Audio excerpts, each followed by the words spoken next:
Welcome if you new, forgiving your lateness.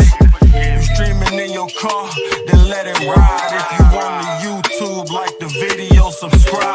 You are now tuned in to the TSP. You are now tuned in to the You are now tuned in. You are now tuned in to TSP. Yes, sir. TSP episode 187. I'm your host, Bobby Hall, and with me, as always, that's the DYLF, Young D-Lo. How we doing this week, man? Doing better? What do you do, Bobby? As always, if you're tuning in, I appreciate the views, appreciate the love and support. Be sure to follow us and subscribe. Skullfuck that subscribe button, smash that like button, and give us all the love and support for this video. If you enjoy, tap that thumbs up. Helps in the algorithms. Follow us on all social platforms at TSP 2019 _ 2019. That is. Follow the tab down below. You can see it right there at the bottom, before it goes away. Boom. What's going on, Bobby? Not too much, man. How we doing this week? We because obviously the way we started last week, I'm sure there's some people that want to know if maybe some improvements from how you were feeling last week. Yeah, a little better. Okay. Had some people reach out. I appreciate that love and support there. Some from unexpected people too. So it was always great to hear from, and just know that I absolutely take that to heart and appreciate the love, appreciate the support, and I am feeling better. Just have those down days and just happen to fall on a recording day. So I mean, it is what it is. We all been there, and happy to be in a little bit better place. Still have some improvement to do, and just trying to work on myself. In all those areas that I explained last week. So, but we're on a better beating path, Bobby. That's what we like to hear, man. Happy also to hear that there's people that reached out because we have a of I guess listenership, fan base, if you want to call it. I don't know. TSPers. A lot of them are like our personal friends and stuff, but they watch every week, and they care about you and I. So that's good that they watched what was going on and decided to tap in with you and see what was up and give you some words of encouragement. That definitely always helps for me because I've been in the same spot and I've had people watch some stuff. Or we posted some clips talking about shit like I did last week. We posted the opening of last week's show, and we've posted when I was going into how I was pretty depressed going through the family stuff I was going through. But people, it's good to see people who would watch that and then reach out, man, because nowadays in the world of social media and your TikToks and where it's just your attention span is 0.5 seconds, people will watch it, and if it doesn't immediately grab them in some form or fashion, on to the next. So that's good that I'm happy to hear that you're doing a little better. Obviously it's not something that is snap of the fingers and you're back to normal, but sure, at least we're trending in the right direction instead of going backwards or stuck in the same spot. So good, man. I appreciate it. I appreciate it, and it's always nice, like you said, to hear from people and words of encouragement. I mean, shows that people do care, and that could be part of the problem too. Just you always overthinking of like, who really does care and all that kind of stuff, or like we talked about last week of just kind of feeling unsecluded or whatever the proper word is, because I obviously moved away and you kind of like lose those connections. So it's cool to know that the connections run deep to the TSP Nation. Yeah, and another thing too, I forgot to mention last week because we were talking about how you sometimes maybe have a sense of FOMO. Yeah, I miss much, man. That's I think most of your friends, I think a lot of them, they have their families, children, and stuff. So there's no going out and doing A, B, and C. It's sure, yeah. Especially talking to me, you know how I am, man. I'm fucking working my dick off during the week, and then I'm home. Like sometimes Saturdays. Well, like yesterday, me and the kids, we went out and did a few things and ran some errands and all that shit. But yeah, I mean, it's not some exciting fucking deal, but unless you're somebody, I do have some rich friends that are jumping on their PJs and going to this, that, and the third. That's different, but yeah, That'd be nice. you're not. I don't think you're missing too much, but yeah, we just had to check back in on that, see how things were going. Like I said, we are now 3 weeks from the turkey fry, which, by the way, the turkeys have been acquired, D'Lo, so we do have them here at the house in the freezer. We're ready to go. A couple of I got the ones that are like 14 to 16 pounds, a couple of little medium boys. So we're one step closer, my man. There we go. Yes, sir. Oh, can't wait. But I now I just have to get one for my family for Thanksgiving, and there is a meat shop about 15, 20 minutes away, Frobos, or that's the one I was looking at. I frequent them. I haven't been there in actually a little while, but for a while there, I would frequent them because, man, you go there, like they got it all, and I just remember like I've bought in like ground beef. I used to buy these like meat packs. Actually, it was like 160, $170. It's called Meat for a Month, and you got like ground beef, cuts of chicken, burgers, couple of cuts of steaks, shit like that, and it's kind of wild and astounding the difference in like quality and sometimes taste of like ground beef coming straight from the source and the ground beef you get at the grocery store. But that was times are a little bit different now where I'm gonna go with the cheaper side and go with the cheaper than the quality. But the whole reason I bring that up is they had an ad about they're offering up fresh turkeys to order, and hold on. And I was looking at it, I was like, damn, okay, fresh turkey would be pretty good because usually I'm buying the frozen boys and we just roll with that, and those always come out good if you know what the fuck you're doing. You can make it magical. But I thought maybe a fresh turkey for the one time, I'll give it a shot. Like $5 a pound, dude. No kidding. Whereas like I can go over to Damn. Kroger. Went to Kroger. Those are 49 cents a pound. Just for You know what I just mean? for it to not be And frozen. like I said, like I'm sure it's just like the ground beef or like the chicken, like I said, where like you probably notice an absolute just stark difference in quality between the two. But $5 a pound for turkey is that's out of my league. There's probably some people out there that are gonna shell it out and it'll be great. But I had to pass on that. And So it's like that. It's fresh turkey, no preservatives. Yeah, like they're raising them on the farm. Like, yeah, it's like they're legit, RFK like the style old turkey. school Yeah. style. That's they do that with their cows, all that.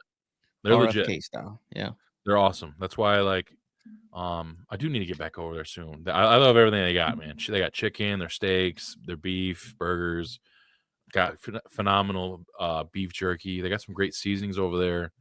I do gotta get over there now that I'm like thinking about it. But I could be wrong. Wasn't that Frobo's the same place that kind of sponsored one of those thrillers and griller competitions where they threw in a package?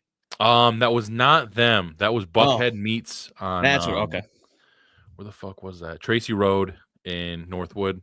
Gotcha. Yeah. Because that was a place they were strictly a place that sold to like restaurants and stuff like that.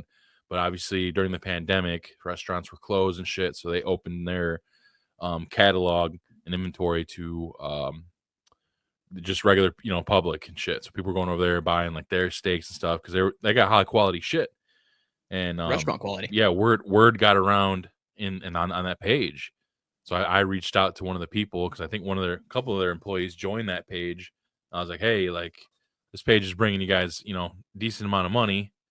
How do you feel about maybe donating a meat package or two for a competition? And they obliged, and they gave was like a steak bundle. I think they gave me like a fish bundle. Like they were awesome. It was pretty cool.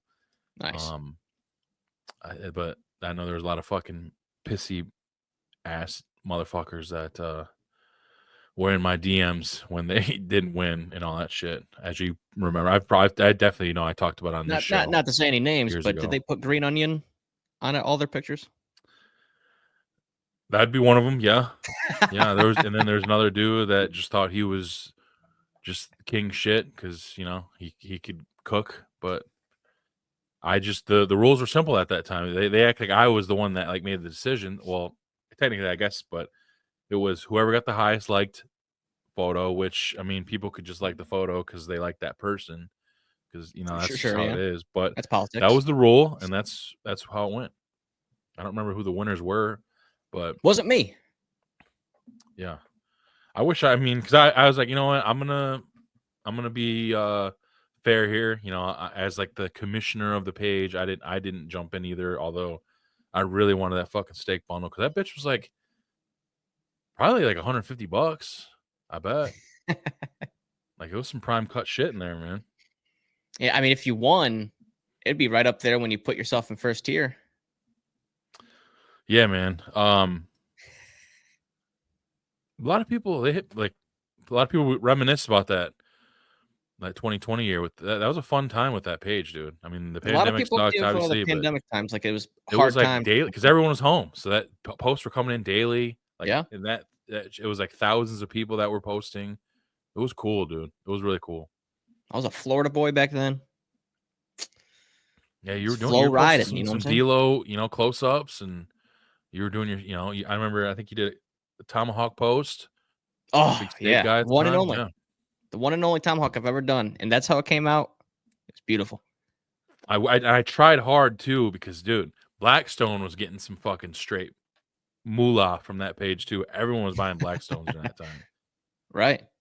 Because that fucko Kyle Brown, he I don't know, he got the word around, and then people just started buying them up like crazy. I reached out to him and told him, like, dude, you guys probably have made 5 figures from this page. How do you feel about maybe donating some Blackstone like accessories or something? And I never reached back out. But Is what it is. That was a fun page, man. I mean, it posts will trickle in every once in a blue moon still over there, so it's cool that it's not completely dead, but far cry from what it was like March 2020 to like early 21. Yeah, it was. Yeah, it was a great time, man. It's like what we always reminisce, and it happens to be during one of the grayer times in world history during a pandemic. Yeah, but like a lot of great things happened during that time. Some of my friends will talk about it, man. I mean, I still worked full time at the time because obviously you can't just leave fucking trash, pile up, or else that would be a mess. But so I was still rolling, but still, it was like instead of like 12-hour days, it was basically like 8 hours because obviously for what I do with like roll off driver, like a lot of these fucking big ass companies were closed, so a big chunk of our work was cut. But still, I was going in every day. But still, I'm sure, like, especially like somebody like you, where you were making more sitting at home than you were at your job. Yeah. I mean, that was just a dream, dream fucking. It was, sequence. Dude. Yeah, I didn't want to go back. Right. I think at the time you only had the one kid, right? 2020. No, I mean January 15th, 2020 is when the second was born. Okay. So she was born right into it. I mean, like at the end of the day, I mean, she was a great baby. I mean, easy. Both my kids were easy. The funny part is, other than like the actual like pandemic side of it, but like, the worst part of it, like being at home type shit was, you had to fucking be right when your boys got on. You had to be fucking right there with them because you can only run quads on Warzone. Right. You get 7, 8, 9, 10 fucking motherfuckers like fighting for spots. Sometimes you got left out in the cold. Get them on rotation or something. What you could do. Yeah. Yeah. I mean, that's how it was. I mean, I guess it got scary there for a minute with the grocery shopping. Very eerie seeing some of those shelves empty. It was like, whoa, this is weird. But yeah, well, yeah, because fucking, I know some people that did some real stupid shit with toilet paper, and they're some real assholes during that time. Oh, were they marking them up and selling them out of the garage? not even that far, but it's just still Why is it hoarding always all the toilet paper, dude? You gonna shit more during a pandemic and a snowstorm? Yeah, it was. Fucking weirdos. I hated that. But yeah, dude, it was just like I remember that there were some times where, like me and shout out Schmeez, me and Matt Smith, we would jump on FaceTime and like cook, like we're doing cooking shit, all kinds of stuff, man. It was a weird, semi cool time, just because like everyone was home. We would do Zoom poker nights where there'd be like fucking 20 of us on Zoom playing poker on some app. In Uno, I think, right? Yeah, I mean, yeah, I didn't even think of this is, and I want to say Discord existed at the time too, but yeah, Zoom was just the fucking was the wave. Yeah, wasn't that we had that casino game on Xbox? We Yeah, we were fucking run probably fucking around. around with that. Yeah. Oh yeah, we were sick fucks. The sad part is we spent money to play fake casino games. That's the sad part. We didn't need to reveal that information, but I mean, whatever. We do worse now. Man, what a sidetrack there. Old 2020.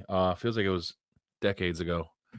But yeah, turkeys are acquired. We're 3 weeks away from the big turkey fry, so very exciting times. But not something that's not exciting though. It kind of worries me now, Dila, because I've been a victim. I'm not going to say who, but a close friend of mine texted a group chat we're in saying some dickhead, probably overseas or I guess probably maybe even in the country too, stole his info and ran up a credit card for $1,200 and yeah, he had a wait like over 24 hours to be able to talk to his bank and shit, and just because of course in those situations, you know, your bank, which I think there should be a 24/7 fucking department for stuff like that. Mhm. And maybe some banks have that, I don't know, but he had to wait, basically a whole day to fucking get it all situated. But it's scary shit, man. I mean, I'm always getting like emails every however from like I'm on Credit Karma, so they'll Yeah. tell you straight up like, hey, your information's been a part of fucking this data breach. So then I'm going, you got to change your stuff up. And just last year around this time, I remember I woke up because I'm a fucking 1-2 a.m. fucking piss guy. That's just where I'm at in my mid-30s.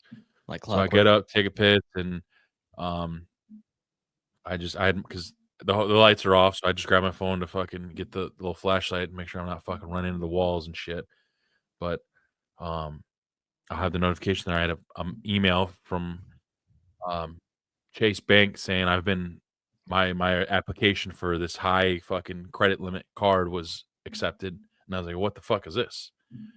And lo and behold, yeah, somebody stole my fucking identity and applied for a credit card and all this shit. So I ended up having to take that whole day off from work just to get all that shit situated. Because and maybe I didn't need to, but the way my fucking brain's wired is just like, fuck, man, I need to get on this right now before they fucking try to go all different routes, and then I'm just straight up fucked, So I got that taken care of and stuff, and then since then I've had all my credit reports are like everything's froze, where it doesn't affect anything, but obviously you just can't, like, if you got to apply for whatever where they need to do a credit check, like I gotta unfreeze that for them to be able to do it.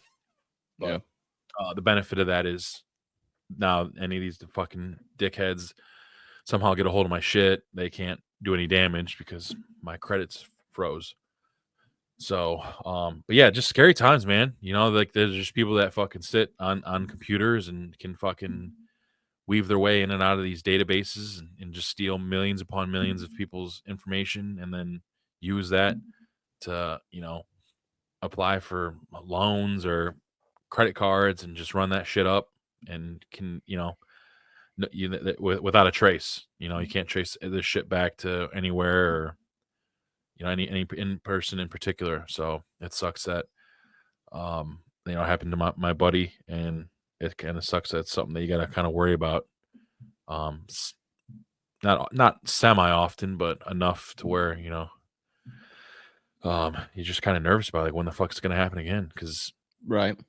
you don't think about because we sign up for so many different things, like all these different apps and stuff, emails, all that shit, man. And some of our emails got some real fucking sensitive information in there, so you're really putting your trust in Google, Yahoo, even AOL. So like I have an AOL email from fucking 20 plus years ago that I use mainly for like online ordering and shit. I don't really use it for anything of importance anymore, but still, like there's some some sensitive info amongst that um email address, and it sucks, dude.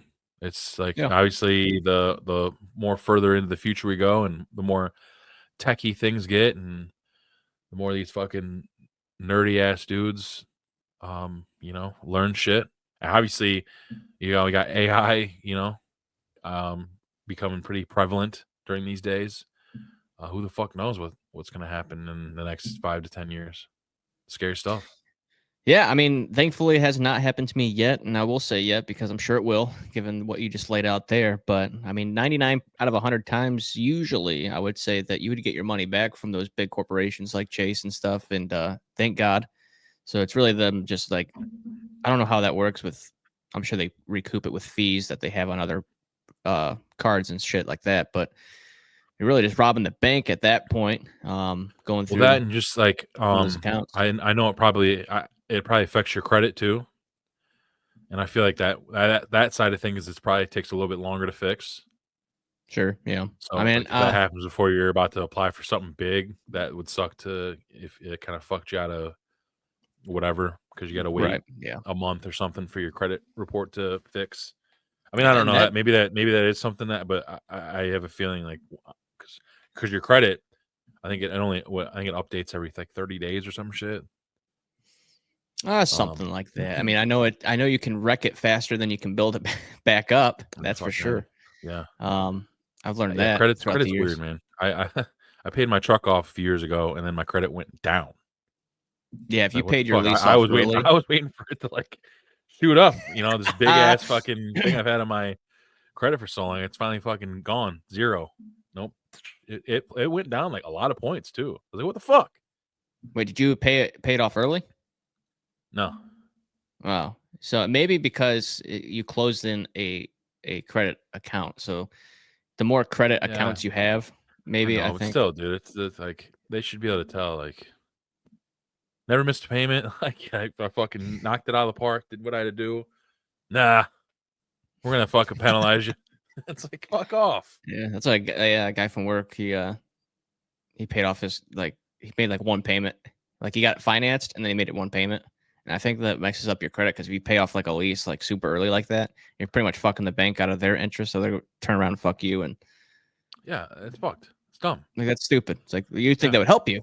It's like I paid it all. I paid it regardless. But yeah, I mean, like you said, technology and AI and all that stuff, they're kind of like getting a lot smarter with all that shit and getting able to get behind enemy lines, if you will, on that standpoint. But I mean, this has been happening since the 211 days when your boy's been running the fast lane checkouts. You'd be seeing like rookies going through with multiple credit cards that are obviously not working, and because they probably got shut down by the actual owners, and they're trying to buy like all these $100 Visa gift cards and stacking them up so Oh, they can they used to actually. come back to the media department with me and Joe, and the thing is like, yeah, they're never subtle about it. Like, yeah, I'll take 3 iPads, Xbox, 10 games, controller. And It I was got like so 5 obvious different every cards. time they came back. It's like, okay, I'm gonna waste my time opening up all these fucking cabinets. I'm gonna have to put it all back. Let's go fucking play the game here. And yeah, all 6 of their cards get declined, and they're like, all right, I'll be back. I'm going to the ATM, and then they never fucking come back. Yeah, I fucking think morons. at some point, we were able to stop them and be like, no, you can't do Well, a that lot of here. times, like I would just pretend I was doing their shit, But yeah, Dr. Klein, man, sorry. Each one's like has a different name on it. And like, all right, can't do this. Yeah, I want to call the cops. That's what yeah. Well, the thing is, because those places, they just, if you're a fucking crook, dude, you get better service at them stores than a customer. That's like, true. No, let him go. He's got a fucking cart, $10,000 worth of shit. Let him go. Don't go after him. What? Yeah, Okay. I don't know. It is what it is, man. It's got some crooked people out there. Always want to take from the good, take from the hard working. Yeah. It's unfortunate. Yeah, man. Speaking of credit, though, I seen your boy. It's going to be a mending of your fucking worlds here, D-Lo. Bernie Sanders, I seen tweeted he's going to work with the Trump administration to cap credit card interest at 10%. So hopefully that happens, man. Because some of these cards, 30, 40%. It's pretty wild. Dude. And you get some of these people like me out of high school, they got me my ass, But it said I had outstanding odds to get this card. Fuck that 40%. And then with this fucking minuscule ass print, 38% interest. Yep. Yeah. I mean, but in the big ass fucking font, $1,500 limit. $1,500 limit. 0% interest first year. Bitch up. I'll pay it later. 0%. That's exactly what I was with my Meyer card. Like, you're telling me you're going to give me $1,000 to spend? 15% off plus my 10%. Yeah, I'm getting an iPad. Let's go. Those are the days, man. Shit that they don't teach you in fucking school, man. Wild stuff. But D-Lo, with you being a third shift guy, you worked Friday night, so you were fortunate enough to miss the shit show that took place on Netflix. And I don't mean just because of the main event. I mean the fact that Netflix dropped the fucking absolute ball on the streaming of this fight, this whole pay-per-view. I mean, it was brutal, man. It was there was a couple of moments where it would stream okay, but for most of the time, dude, it was just buffering. You had to go in and out a million times. They did a terrible job, and it's concerning because at the top of the year, WWE Raw is moving to Netflix. So, I mean, that's gonna be a lot of traffic right there as well. Not nearly as much for this because there was like, I think 60 plus million people that were tuned in for that, but still, they said 60 million households. I don't know if that's that's a lot. It's gonna be way more than it will be for like a wrestling show, but still, it's gonna be more than like just for that one thing at a time. It's gonna be more than probably a lot of their shit. I would wonder what the per minute viewership is, which is usually how they do the, like, your TV networks would say like this is how many people watched an NFL game during this specific time or something like that, but they usually don't do it by the household. And that too, that's another thing people were scared of because I think they're doing Christmas games on Netflix. They are. NFL. Yep, so 2 games. That will be a shit ton of viewers. So yeah, they better get their fucking servers right because they had all this time to get it right. This is fucking Netflix we're talking about, a streaming service, and this is the product that we got. It was brutal, dude. Yeah, it was. That's what I've seen throughout social media, and the bandwidth. They're a streaming service, but a lot of their shit is just already like it's programmed stuff. It's like already cataloged streaming stuff. So really, just it falls on the individual's streaming capabilities, network connections, so on and so forth. With them doing live now, it's going to be falling a lot on their hands, and they're being able to intake the bandwidth of all these like 60 plus million houses, as they stated, to get their shit together and being able to withhold all that traffic coming into that app and that actual. They dropped the ball, man. I mean, no doubt. They had to have known there was going to be a significantly higher number of people than ever before because this was a gigantic event and everyone already has fucking Netflix. So you just fucking boot that up and you're right there. You don't gotta. It's not ESPN Plus where you fucking pay for the shit and then on top of it pay a pay-per-view for UFC or whatever. Just stupid. So yeah, the fact that they weren't prepared or they just didn't have the capabilities to keep up with that kind of traffic is ridiculous because I mean 60 million households at what 16 to 20 bucks a pop, like they make a shit ton of money, man. They should be able to fucking have the top of the line shit for a flawless fucking stream. And I'm sure I'm sure Roger and his boys were calling Netflix like, okay, you guys got a month to fucking get this under control because if the football games next month are like this, people are going to be in an absolute fucking uproar. There was videos out there already about the creation of like Netflix, or when NFL games are on Netflix, and it showed like all these like classic highlighted plays throughout the history, and like right before the actual like what happened, it would do a Netflix buffer and go to like the next play. It was like a sequence of events of like NFL on Netflix. It was like it showed Odell Beckham's like one-handed famous catch, and like right before he caught it, it did a Netflix buffer. Yeah, dude, it was bad, but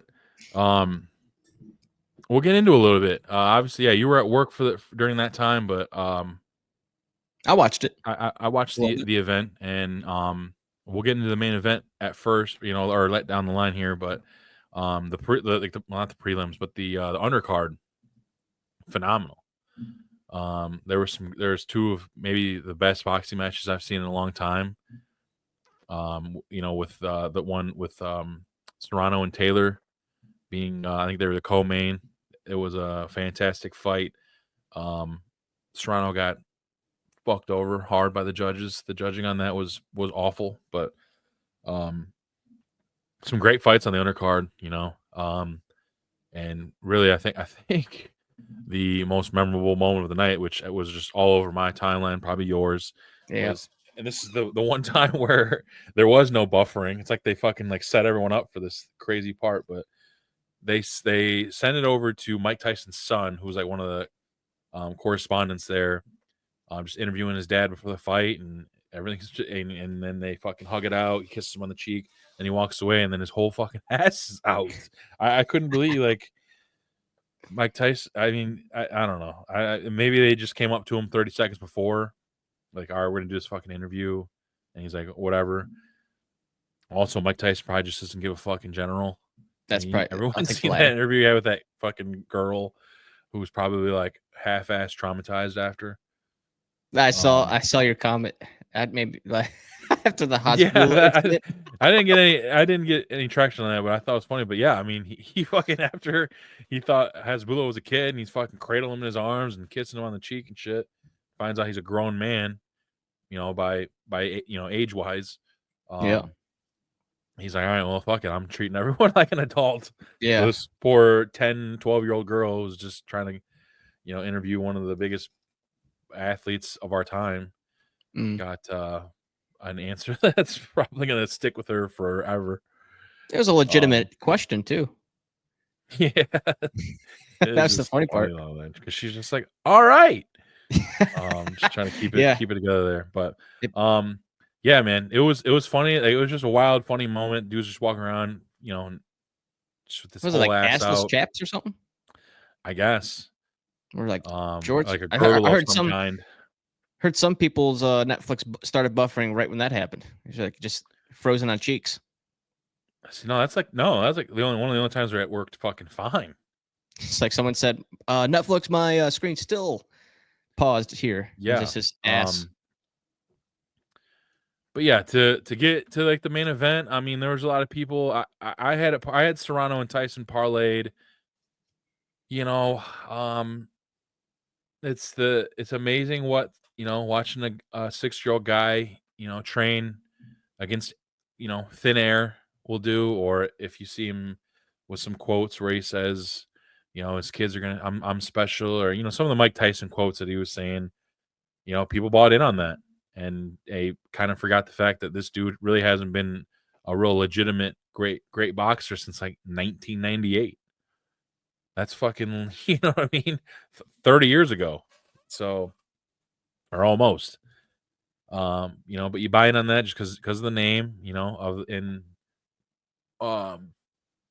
what we have seen him do in the previous time. But the fact that remains is that the dude was 60 years old, going in in a boxing match against a guy that's almost or is 30 years, I think just about 30 years younger than him, and we've seen the differences there. I mean, Jake Paul pieced him up. It is what it is.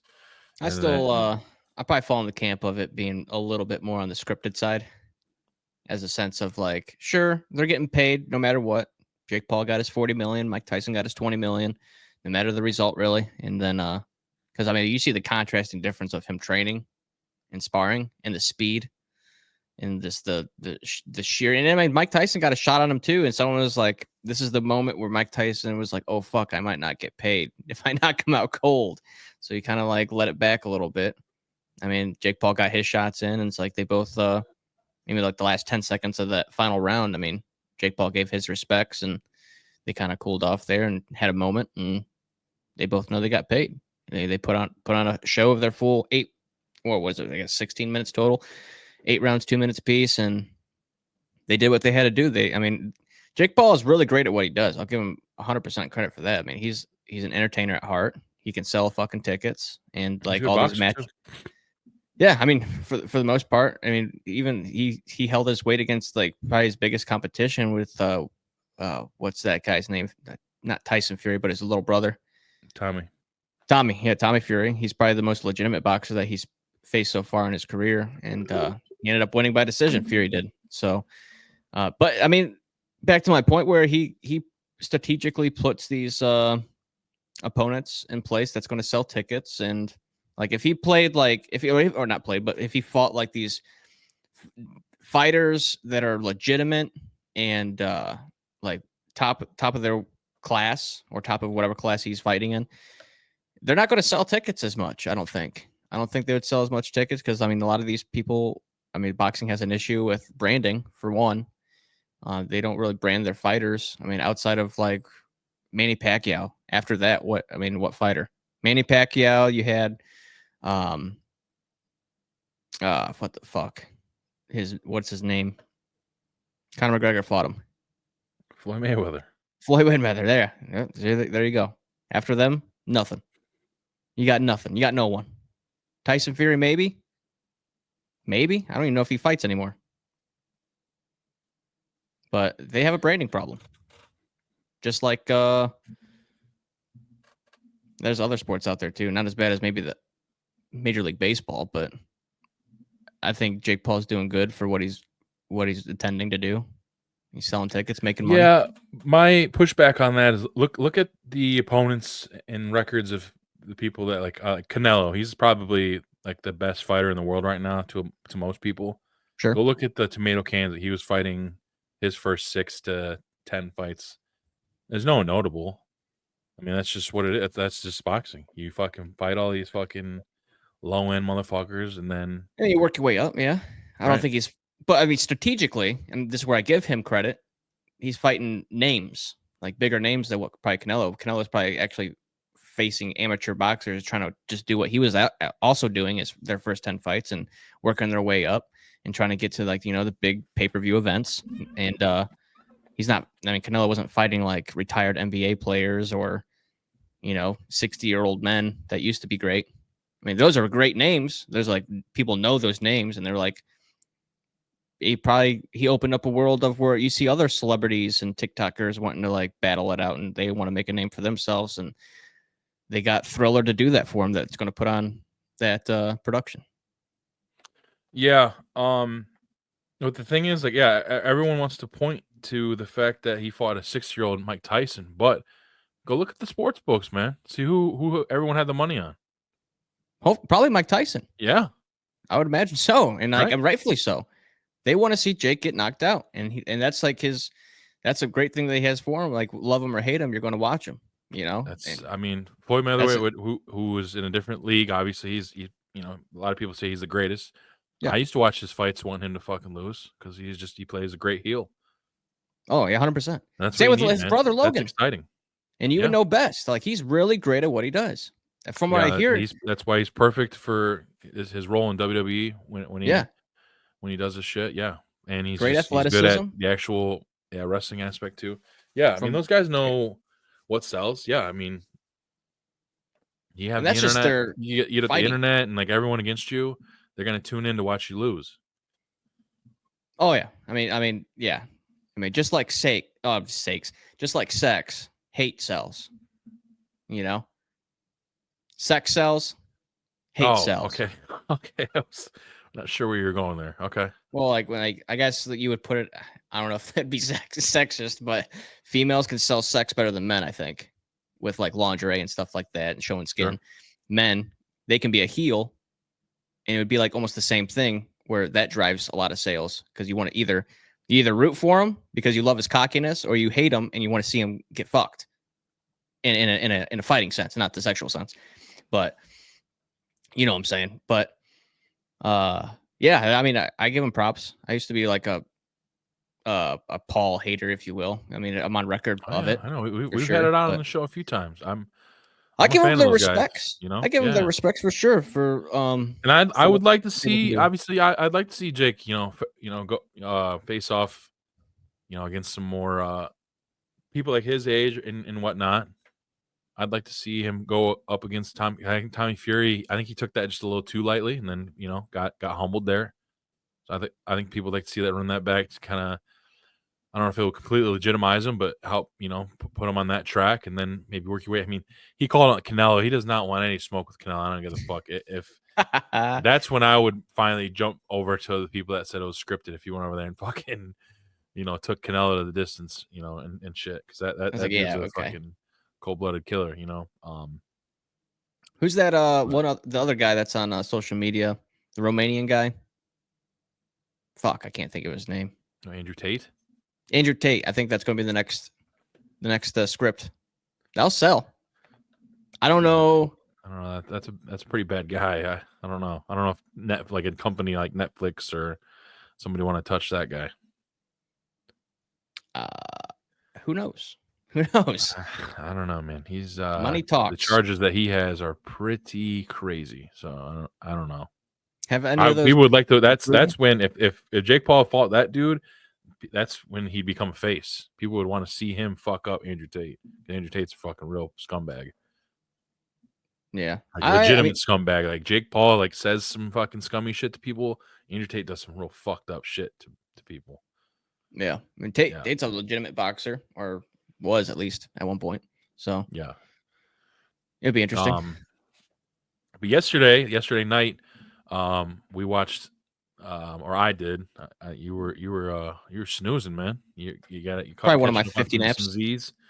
But we had UFC 309 last night, and that was headlined by Stipe Miocic and John Jones for the heavyweight strap. And then you had Charles Oliveira versus Michael Chandler. Those were the co-mains, and those both delivered. I think, especially the Chandler Oliveira fight. That one went the distance, and just the last like minute of that fight was incredible. And yeah, Chandler he ended up taking the L, but he brought it, man. That was a great fight. That was a lot of fun to watch.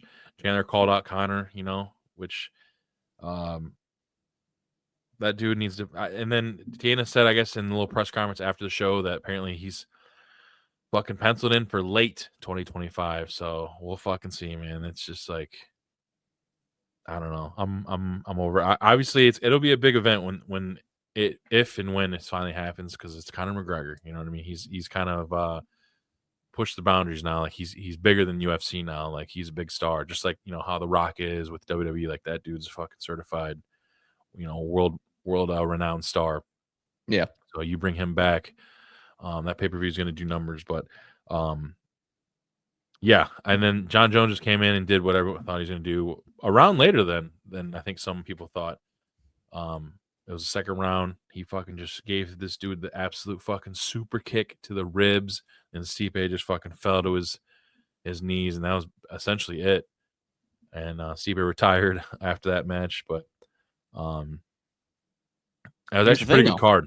Bo Nickel. He didn't actually. He was an extreme favorite, dude. He's like minus 1,000 on the books, and that his fight went the distance. He won, but he actually was getting booed at the end because he just was not performing to everyone's standards.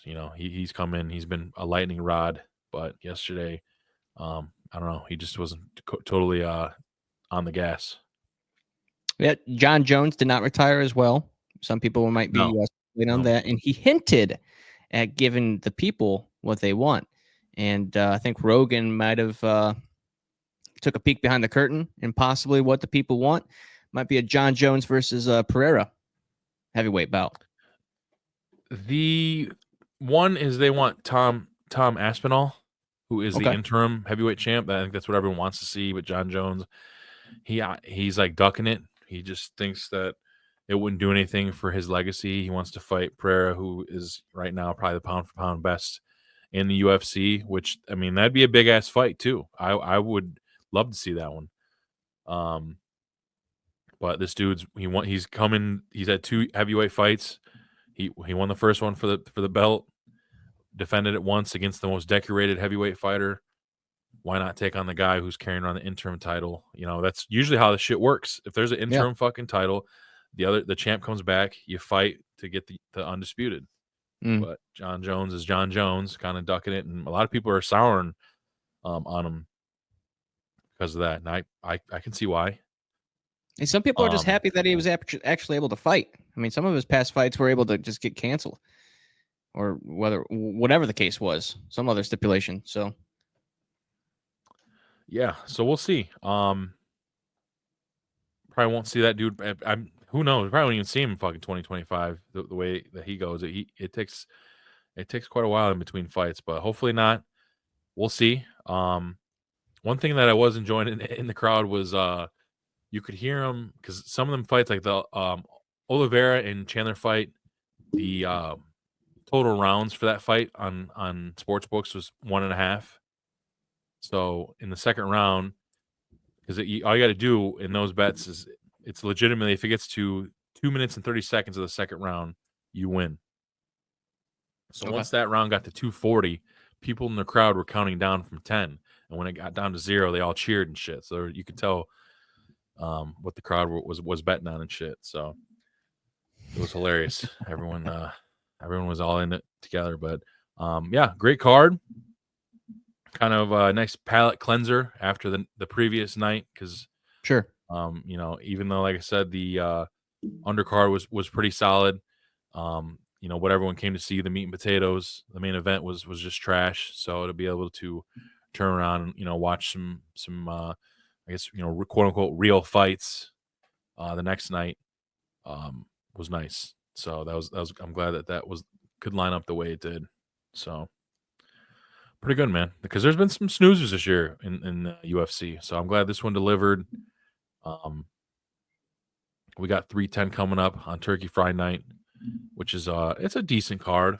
Nothing that like totally jumps out, but it'll be good, especially because I'll have some moolah on it. I won a nice little 3-legger parlay last night, so there you go. And I think, let me pull this up for 310, because I thought I seen some V's. I thought I see some V's, D'Lo, and you know what that means? That means money signs. Oh yeah. We got 1, 2, 3. We got three names that end in V that night. So you know what I'll be doing. I'm gonna have to tail with you. Represent the Russians. They don't lose. No, I mean, what else are they gonna fucking do? And I'm probably gonna even step it up a little bit, spice it up with maybe a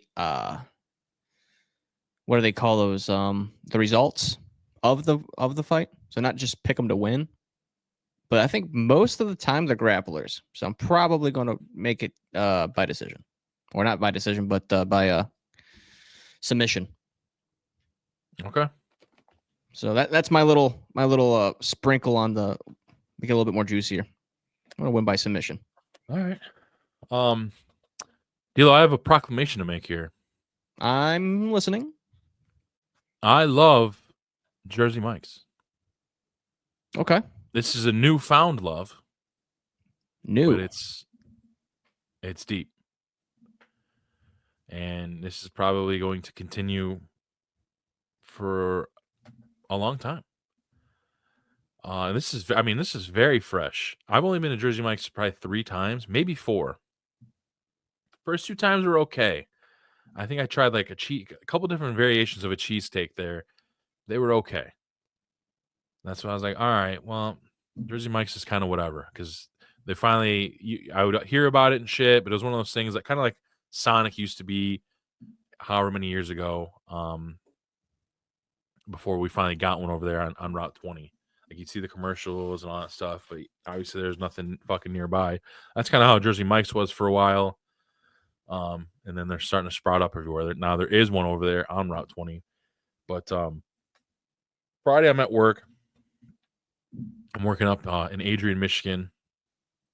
I'm kind of going back and forth there, and that's an hour away from Northwood. So each time it's that's 2 hour round trip. So I'm trying to think up there because that little main drag up there, there's all kinds of different things. But as I think I said last week or the week before, we drive some large trucks. So kind of figuring out where you want to go to eat is basically boils down to where can I fucking fit my truck. Right. And the Jersey Mike's up there was in a little like mini mall building next to the Meijer that I was servicing. So that kind of helped decide that for me because then I could kind of just park, way deep in the back of Meijer because Meijer has fucking thousands of parking spots. So you kind of fit, a truck like my size or even one that you're rolling around with pretty easily. So I shoot a text out to my guy, Al Geisel, friend of mine, friend of ours, friend of the show. I asked me, have you ever been to Jersey Mike's? If so, what's a banger there? Because I'm thinking about going there for lunch. Like I said, I've been there maybe once or twice. I got some of their hot subs, and I wasn't really blown away. But this was kind of my move. Next to that, Jersey Mike's, I think, was a tropical smoothie, which no hate to that, but that just wasn't really fucking moving the needle for me because I know there's like wraps and there are some shit over there you can get. Their food sucks. But Go there for a smoothie. that wasn't really, like I said, it wasn't moving me, and I knew that Friday night because I got an email from Wingstop. I should have fucking told you about it too because I was telling the guys, but Wingstop over this weekend had a fight night bundle, $25. You got 25 boneless. You got a large fry. You got a side of those little corn things they got. 2 dips, 2 drinks, 25 bones. That ain't bad. I'm like, okay, peanuts. so that's the Friday night move because Friday nights is most of the time, I'd say probably 99% of the time we're ordering out because me and her both work. So there's no one here to fucking do the thing, and I'm not gonna get in after 12 hours and go pick up the kids and then fucking cook something. Like we're stopping somewhere. So Yeah, I we can call knew it fend that for ourselves Wingstop Friday. was the move for dinner, so I wanted to keep it light adjacent for lunch. So I didn't want to go and get some fucking shit.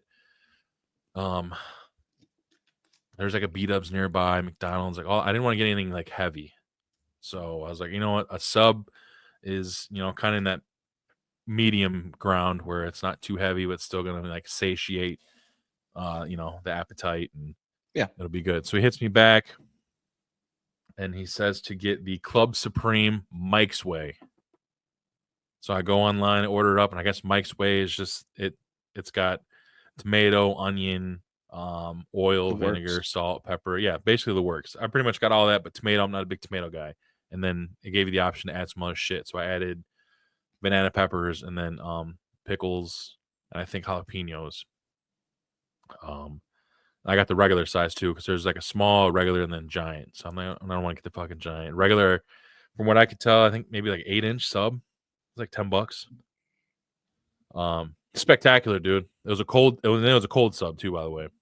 It just hit, man. It had fucking I think it was like ham, turkey, maybe roast beef, bacon, and then with that Mike's Way with all that shit on there, the oil and vinegar, mayo. It was tremendous, dude. Great bread. I loved it. I loved it so much so, D'Lo, yesterday, got it again. I got the kids out, me and Jax, you can tell here, we went and got our hair cut. And then I had to go do some errands. I had to run out to Costco and then Walmart, get a few things. Got some cleaning supplies because, like I said, we're trying to get this house and spick and span before the crew comes and fucks it all up. But yeah, we're on Route 20, and got the kids Sonic, and then I see the sign over there. I'm like, Jersey Mike's. I was like, that shit was so fucking good yesterday. I'm running it back again. This time I didn't get the Club Supreme. I got Super Club maybe, which was like I think one other meat on top of what I'd already had previously, and yeah, ran it the fuck back again, dude. It was spectacular. Dude. Jersey Mike's slaps. Yeah, not bad. And I'm on like a cold sub kick. Like usually, like if I went to like a Subway, or like I said previously with Jersey Mike's, I'm getting some on the hot side of things. Like a steak, chicken, whatever sub. But man, you forget how good a fucking cold sub smacks, and It's refreshing. it doesn't sit with you either, man. Like I said, it fills Yeah. you up. It doesn't sit where you're feeling like shit the rest of the day. Like you're feeling good. Yeah. You're not too stuffed. So I just had to fucking proclaim my love, my newfound love for Jersey Mike's. Shout out my guy Al Geisel. There's a small list of folks out there where I'll hit them up, or if they come to me and say, hey, such and such place has this, you got to try it sometime, I'll go do it, man, because I trust their word, and he's on that list. Nice. Yeah, my only complaint with Jersey Mike's is that I could be wrong. I might be mixing up the places here, but I don't think they have a spicy cold sub. But I don't believe they do. So Jersey Mike's does slap for that purpose. But when I'm you got the option to add the jalapenos. Yeah, that's fair. I mean, that's fair. I have and the hot pepper relish they had too was spectacular. I might have to throw those on then those add-ons. But as far as just the menu options as whole, I don't think they have like a spicy Italian like the Jimmy John's spicy Italian. That's my go-to there. Really good, really good. I like their spicy Italian. So that's usually my go-to for like a cold sub, like you said, Subway. I mean, that's where I'm getting my chicken bacon ranch all day, every day. So yeah, I feel like I've said it here not that long ago. But I fuck with Subway the long way, and I have no shame in it. You know what I mean? Like in the last 5 years, especially since they kicked fucking that weirdo to the curb, before he went to prison, and like revamped their shit. They got new styles of subs and new shit, whatever. They're good. Yeah, they're not bad. I think they've definitely gotten pricier, haven't they? And let me be honest. Like most things, though. Because I get in like my mailbox probably once a month. I get fucking a whole sheet of fucking Subway coupons, $6.99 foot long or BOGO fucking foot long. You're an app boy, so you probably get stuff on there. Yeah. Oh yeah, baby. Yeah. And then I mean there's a plethora of shit you can add on there, at Subway. It's great. And then and basically I get my Subway subs Mike's way anyway, because I'm always putting oil and vinegar on all my subs. I love that Baja Chipotle sauce they got. That shit slaps. Okay. I know people, they frown upon some of it. Fuck you. I think Subway is the shit. Those are probably the same people that eat Subway too much. I'm not getting it fucking 7 days a week. I'm basically only getting it when them coupons show up to the crib. But still, once a month, once every other. Get a foot long for $7. I mean, I missed the $5 foot long days, but to be able to get a 12-inch sub for $7 in 2024, let's run it. Lunch for $10. Because I usually buy because the Subway that I stop at is the one over there on the corner of Oregon Road in Wales. It's Sunoco Station, I think. So it's like inside of there. So marathon, something like that. I'll pick up my my sub, and then I'll buy a fucking bag of gas station chips. And then I usually got my fucking big ass Bubba jug of water in the truck already. So yeah, $10 or less for lunch in this economy. Let's go.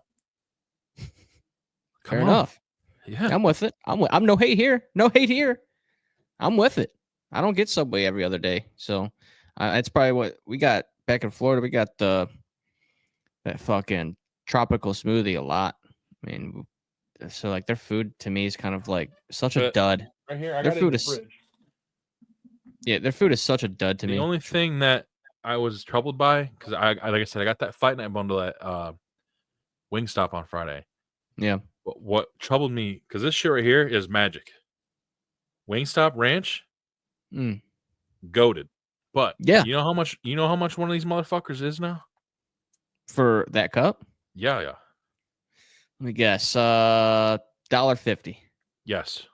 Really? $1.50 for this little bitch. But I'm paying Jesus. for it because this shit goes hard in the paint. This shit is so fucking good, dude. Goated.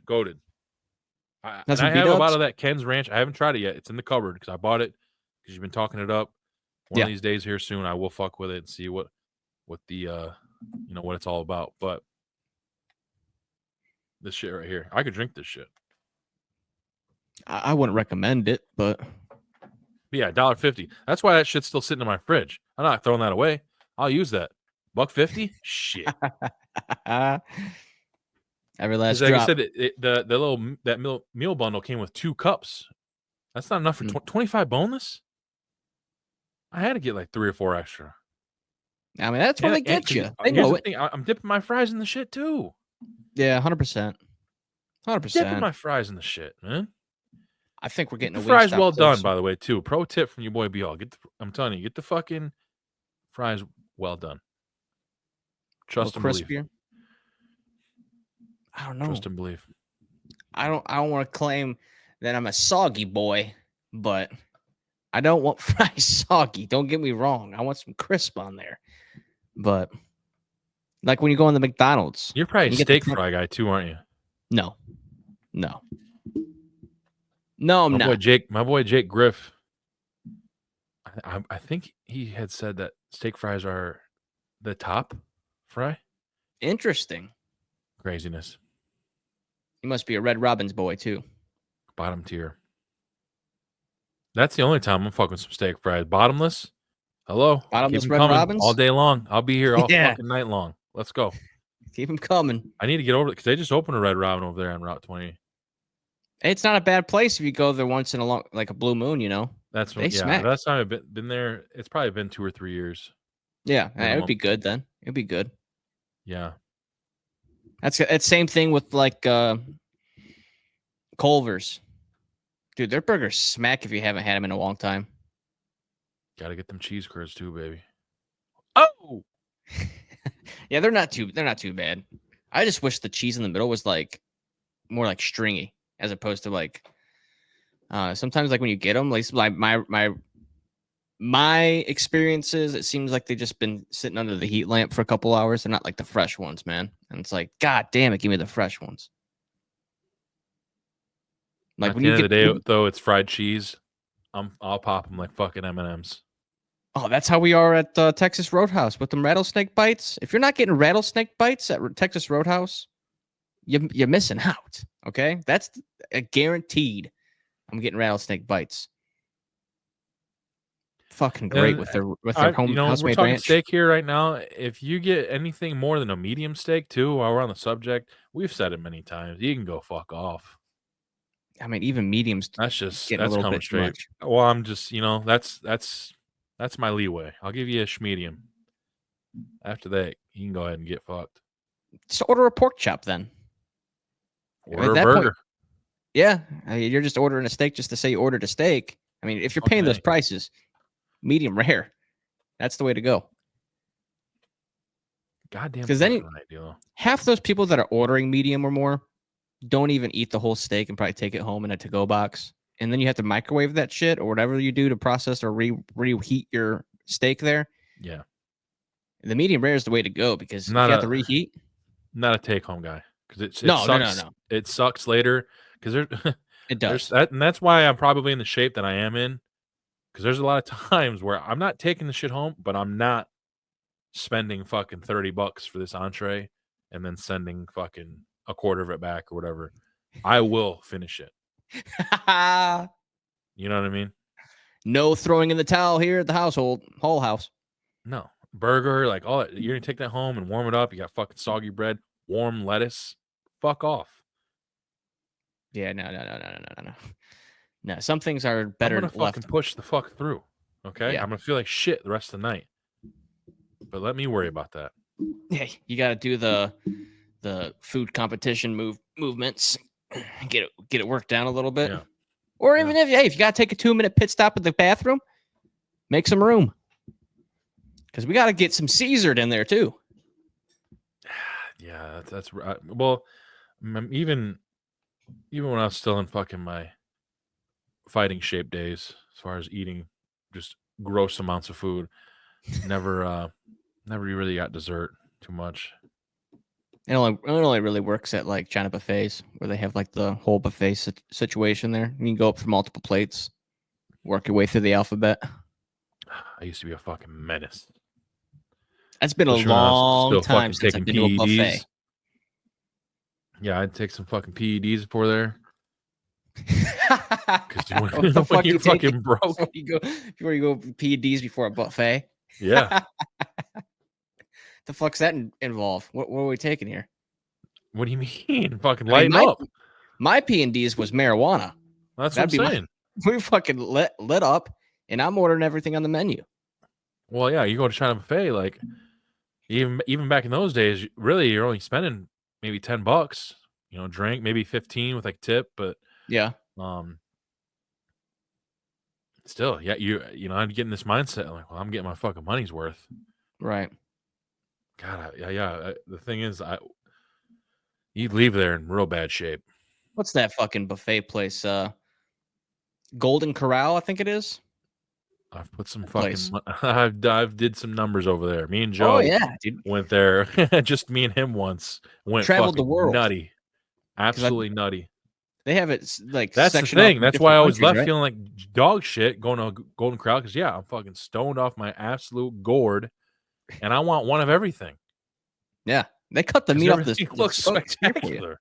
And during those times, you go there after like 2:00. You can get fucking sirloin steak on the buffet. Yeah, they cut it and make it fresh to you. Like to order. And here's the thing. Medium rare boy at heart. But at Golden Corral, I was getting medium just because, be on the safe side here over at Golden Corral. They got white coats over there. They know what they're doing. I got meat. That's the only place I ever got medium steak. But you probably dipped it. I wanted to try it. I wanted to try it all, dude. Because they have it all. Yep. One of my favorite things they had was the Bourbon Street Chicken, dude. That shit. Oh my God. Over some rice. Yeah, I used to do some absolute fucking numbers, dude. There was a time, foolishly, we went there before a football game. Oof. Because we had just gotten. This was way back. No, I was shit at football. But when it came to like linemen and shit, like the pregame stuff we would do was harder than the fucking game itself. It was crazy. But we went there anyway because like Golden Corral just opened up, and we had got introduced to it by a friend of the show, Anthony Anderson. He got his hip, dude, and it blew our fucking minds because all we had known previously was Ponderosa, which Ponderosa, it was a banger, but Golden Corral was Ponderosa times fucking 5. And it was like a group of like 5 or 6 of us. We went there and just did absolute work because we're fucking teenage kids who, we probably ate more than I was doing fucking during my dope days. And man, we went through, and I think every single one of us threw up after pregame. After pregame, every single one of us. Brutal. Never did that again. Never did that again. But don't blame you. Yeah, that was. I used to love some Golden Corral. Just a 6-inch sub from Subway to bring it full circle. All right, D'Lo. But to round out 187, let's we'll just have a quick chat here. Obviously, the shit Browns are playing today, but more importantly, our Cleveland Cavaliers are going for 15-0 or 15 in a row tonight at home against the Hornets. They are big favorites because the Hornets are they're a shit team, but LaMelo Ball is playing some fantastic basketball. Donovan Mitchell is sitting out for rest, deservingly so. I think it's probably good to have him at 100% for the big game Tuesday, but like we were saying in pre-production, hopefully they're not looking ahead to Tuesday because this could be one of them old-fashioned trap games. I mean, these guys have played a lot of games so far. I think they've played the most games in the NBA so far. Because I'm looking at the records right now. They are 14-0, but the Hornets are 5-7. So that's 2 less games right there. Yeah, and honestly, it feels like every other day the Cavs are playing. But if they can make it happen, just keep doing what they're doing. Let's get the dub, 15-0. That would be incredible to go into Boston undefeated Tuesday on TNT. I mean, that's gonna be like playoff atmosphere right there. Yeah, I really don't want to be that fucking team full of corny ass athletes being the team that ends the streak. So I hope we really bring our A game. I believe it is one of those mid-season, what do they call it? The mid it's not the in-season tournament anymore. They have a name for it now. It's like NBA something Cup. NBA Cup, yeah. Yeah. It's one of those games. So maybe it brings a little bit more intensity, a new intensity, and that they're right below you in the standings. So I mean, getting a game on top of them for playoff purposes would be large. In standing Well, that and purposes, it's just like it'd be. The biggest prove it game of the season so far because everything. I mean, they've played a since the couple of Warriors, decent teams like the Warriors. Obviously, yeah, are not a pushover. They're not the Warriors of past, obviously, but right, they were still coming into our game. We're 6-1 or 7-1. So, right. Steph Curry and the company are still doing some things, but see, look at us. We're already looking ahead. So we got to get it done tonight. We're fans though. We're allowed. And then worry about Boston. I think we got our money on our boy DG who's taking care of us so far. Unfortunately, somehow you missed out on the second bet there that he cashed out for me, but I know you're riding today. We'll see what happens. 20-16 this week for your boy. A far cry from the 1-20 I was 2 weeks ago. Finally turned it around. We'll see. Maybe we'll jump back into some TSP picks. We'll see what's going on. But we're finally starting to see the board again. Your boy's going absolutely nutso on the live bet side, and we're just doing the thing. But let's go Cavs. Let's just get it done. Let's get it done, and then we'll worry about what we got to worry about. We got the measly Browns, but yeah, I mean, you got them. You're betting them -1.5. We'll see what happens there. Like I said, I made the joke. Glass completely empty. Yours is half full. We'll see what happens over there with those guys, but I'm gonna be focused on so many other things today. Other bets, fantasy. I mean, the Scott's Tots over there in the Al Grabowski Invitational, Yahoo Fantasy Football League. I hate to say you got it, a but lot of lucky motherfuckers in that league. Let me tell you that right now. Draft grades don't mean shit. I understand. You need to round these guys up in the locker room and let them know this is a must win. No fucking shit. It's a must win because we've been just getting absolutely fucked in the luck department. And that's all fantasy football really is. You draft your fucking guys and you just hope that they stay healthy and you hope that the schemes don't fall to shit in the middle of the season. And you just hope that projections are projections and become reality because that's just not the case. I mean, the people who picked McCaffrey took complete shit show with that whole debacle.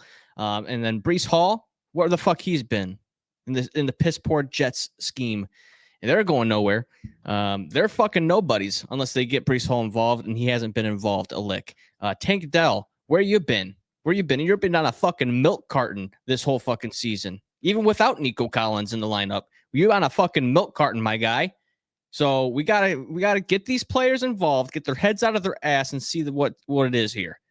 All right, we're at a make or break point in the season, and the playoffs are right around the corner. And god damn it, it's a little bit too close for comfort for Scott's Tots because we're getting fucked by losing by less than a point because Lamar Jackson tends to go off, and maybe if he doesn't get that last rushing attempt, maybe I'll win that week.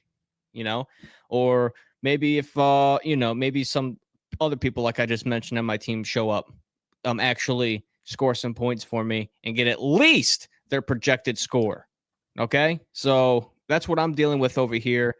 It's all luck. It really is. I mean, fantasy football is 75% luck, and I'm just not with it right now. And I hope the tides turn coming into the most important stretch of the season. I hear you. I'm sitting at 8-2, but I don't want to start, making a skyfall. I want to continue strong, get in the playoffs, the Riley Reid options. I got the Texas Rattlesnakes in my other league. I'm on a 2-game losing streak there. 6-4. Need a dub this week on that side of things to make sure I can make it happen here and get in the playoffs. But D'Lo, that's going to close us off here for episode 187. Nice free flowing ep with the boys. Catching up, giving our we took all kinds of little side roads on this one. A little Golden Corral, some Jersey Mikes. Stolen identities, all kinds of stuff. We hit it all, man. This is a quintessential talking shop podcast episode right here. We hit it all this week. What it's all about. I loved it. Felt great. We're starting to really hone in here in season 7. Next week we have Snacky from the Snack Homies crew. Shout out to our boy Remy the Snack God to come on and talk about a little bit of what it's like to be a content creator and try to fit that into everyday life and all that stuff. So I'm looking forward to that interview with her. And then we'll take a little 2-week break off because, D'Lo and I, we're going to be eating a shit ton of turkey there for a couple weeks and just getting our fill of the vibes. And then we'll be back to do our thing. So again, D'Lo's got it there scrolling again. Make sure you hit subscribe. We gained a subscriber last week. Shout out to whoever that was. We're inching our way closer to the coveted 100 subs goal that we have. So if you want to help us out, if you're watching and you're not subscribed yet, do us a favor, man. Hit the subscribe button. Fuck that like button, man. That does some wonders for us. Usually it's like a quarter of the viewers will hit like. I'm not sure why that is. I mean, if once you hit our video, just hit the thumbs up, and then boom, you're done. Then you can enjoy listening to or watching me and young D'Lo here ramble on about God knows what. So help us out there. But D'Lo, I think that's all I got. So you know what time it is. Yes, sir. Couldn't have said it better myself, Bobby. We are honing in on season 7 here with a couple of guests, new coming guests. Hopefully they have some room on their back for the TSP rocket. And because as we know from seasons past and guests past that it is a thing. It is a thing. TSP rocket. I don't mean to correct you in the middle of your thing there. One's new, but then our second guest that we're having on is our old Canadian buddy, Luke Mark. That's right. So he'll be a return guest, but still, return guest, new guest. You get a ride on the rocket. Pause. And we'll see what happens from that point on there. See if you enjoy the ride. But yep. Sorry, continue. No, absolutely warranted right there. It is a returning guest from a while back. Going to have to give him the old update on the what was it? The McDoubles right there on Buck Road. Yeah. I know he's going to be very invested in that. Yeah, and he was confused the first time. So let's see if he remembers. Probably not. Probably won't even actually bring it up. But from myself and Bobby, we thank you so much for tuning in, as always, each and every week. We appreciate the love and support on this podcast and away from the podcast as well. Getting the mentals recharged during that 2-week break. Going to have some great turkey. Can't wait for the turkey fry and meeting all you people. And as we mentioned last week, we do plan on filming some of those things, interviewing some of you, and hopefully getting a little vlog out there from 2, not just 1, but 2 perspectives. There from both the TSP boys. But hope you guys had a wonderful time during this episode. Enjoyed the episode. Smash that like button, fuck the subscribe button. Leave a comment of any suggestions of anything that you want us to talk about going forward, or what you enjoyed, or have any inputs of what we talked about on this episode. We love to kind of get your guys' involvement on that as well. But enough said there. Let's get to these Browns games, these bets. It's been a wild ride, Bobby. Have a wonderful week, friends, and we'll catch you later for TSP 188.